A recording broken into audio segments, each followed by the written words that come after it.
feel pressure culturally to get married because that's like the next step in your life. We sort of pile on a huge number of expectations of what we'll gain personally from marriage. So marriage is almost viewed as a goal and an end in and of itself. For many years I've been interested in trying to fashion a female-centered erotic iconography because, like in many areas of art history, there's a big absence. The consequence of that is that female sexuality is enjoyed by everybody but women.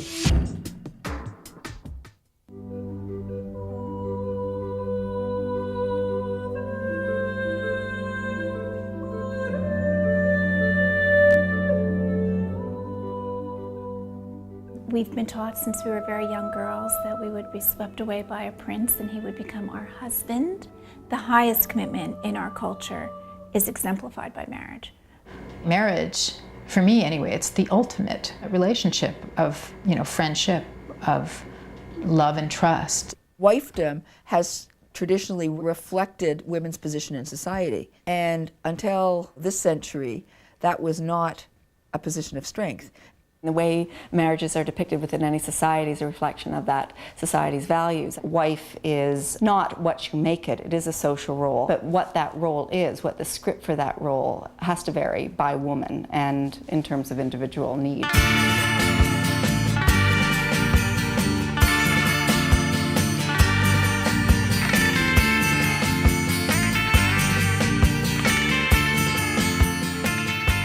I got married a long time ago. I was 19. It was 56 years ago. Wife in my time was not a partnership. The husband provided and expected a lot from his wife. Not only physically, but support, 100%, and obedience in a bit. And once you got married, that was your career. If you were not married at 25, you were an old maid. I wanted to study architecture, and I talked to my dad and I said, I'd like to study at university, maybe architecture, because I was good at drawing. He said, you're attractive enough, you get married. And I accepted it. My father gave me away to my husband, and I had no mother, so it was like an exchange. And the first time I slept away from my father's house, I felt so miserable. I said, what am I doing away from my house? It was an exchange, from my father's house to my husband's house. The world has changed so much for women in the last 50 years. You were a good wife, you were a good mother, you were a good grandmother if you were lucky, and then you died. That was the trajectory of a woman's life.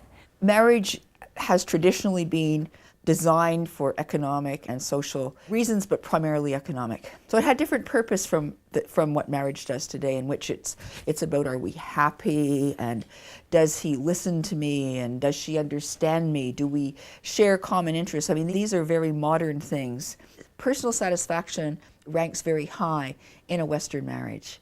Marriage represents status, and it represents a kind of security still. It's very romanticized, marriage, and it's still the last vestige of church and state. And it is what women seek out, even though the divorce rate is so high, even though there's so much disappointment and women are so disenchanted. What they want is marriage. Wedlock is often presented as something so magical, so wonderful, such a pinnacle of human experience that it would be a mistake to analyze it. We sort of pile on a huge number of expectations of what we'll gain personally from marriage. So marriage is almost viewed as a goal and an end in and of itself. There's huge social pressure to get married today. It's like this list that women and men sort of tick off as if they're accomplishing something. I got married when I was 23.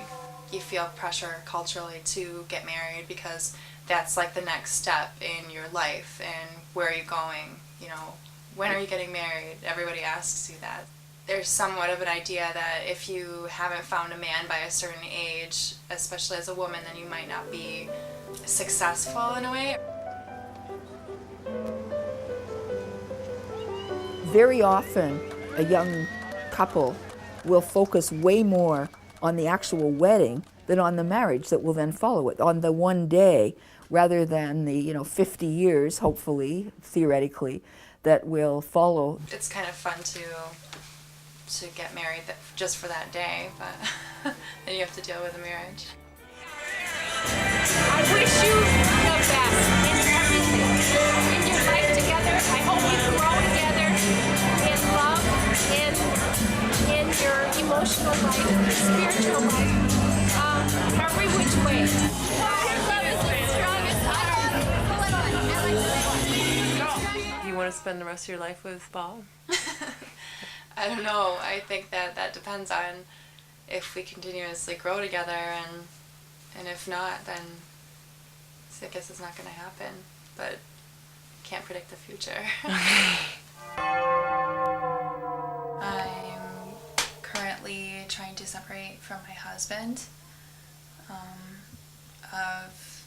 We've been married for 2.5 years, and we've been together for 9.5 years or so. I don't want to be my husband's wife anymore because I feel like I'm not being true to myself. I want different things, and I don't want the same life that he wants, and I know that even if he were willing to sacrifice and try to want the same things that I want, then he wouldn't be happy, and so that would be selfish in the long run as well. Do you think you got married too young?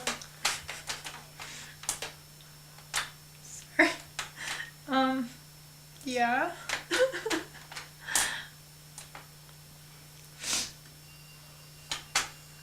Do you think it means till death do you part?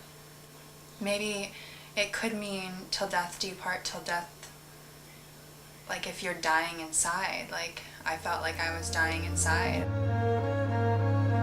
Certainly, the idea that one can just simply walk away because one's not growing personally is pretty much entrenched. We want the fairy tale and then we want it to detonate. And I think that certainly there is a sense that marriage is an incredibly fragile institution.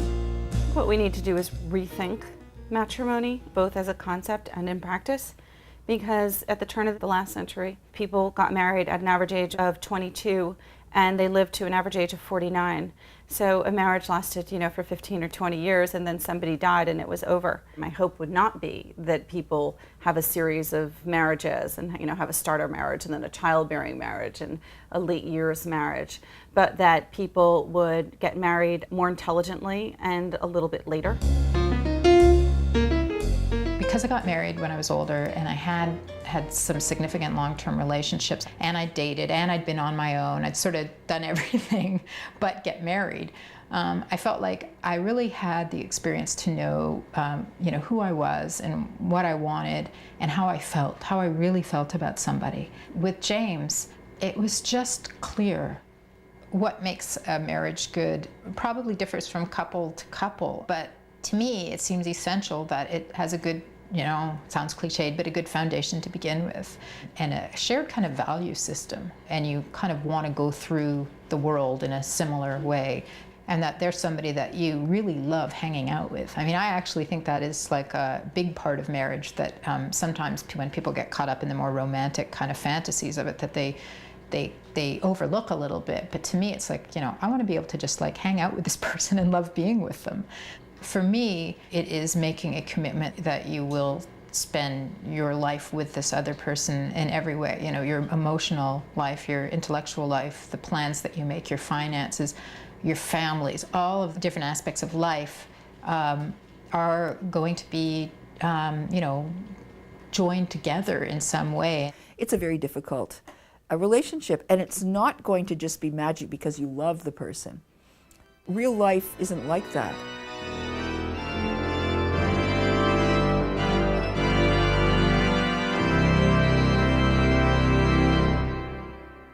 It is especially important for this generation, that is the post-divorce generation, that is the post-feminist generation, to reconceptualize what marriage is.